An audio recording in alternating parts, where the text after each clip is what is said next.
Absolute Travel. Absolute Travel in Manhattan has been sending American tourists to Iran for more than a decade.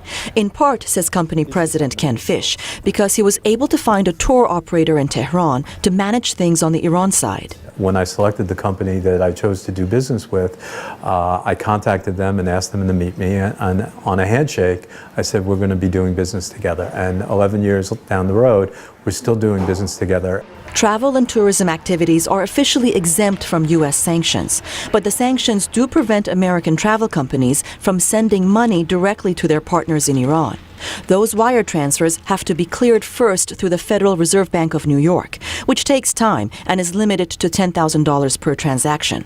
So business people like Ken Fish find other ways. That's really not a problem. We're not dealing with banks in Iran, but they always have overseas banks, whether they're in Europe or Dubai or some other venue. You can have surround sound in here. The banks do charge transfer fees, however, which can cut the profit margin for tour operators, like this one seen in home video.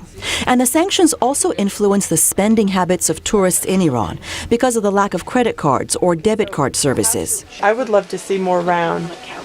The sanctions have also led to a drawdown in Western investment.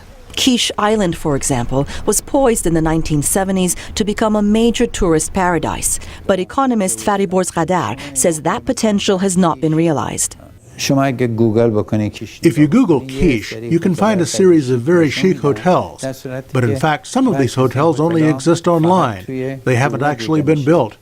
Hotel construction has fallen behind hotels which were scheduled to be completed 5 years ago.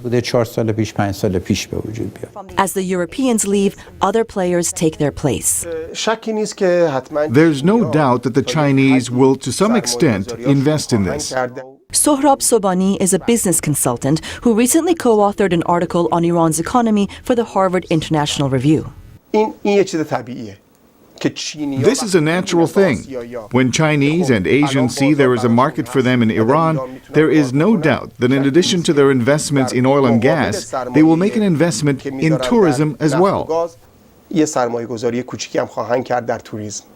But Fariborz Ghadar says that may not provide enough help for the tourist sector. مثلا شما توی توریست اگه نگاه بکنی آیا خود چین که میری When you go to China in Beijing and Shanghai, you see that their hotels are all Western brand. مریدین هستش، هایت هستش، The Meridian and the Hyatt and others. مریدین و بیجینگ مریدین و هایت و فلان هستش. If the firms doing business in China are Western, do you really want to import Chinese know-how into Iran?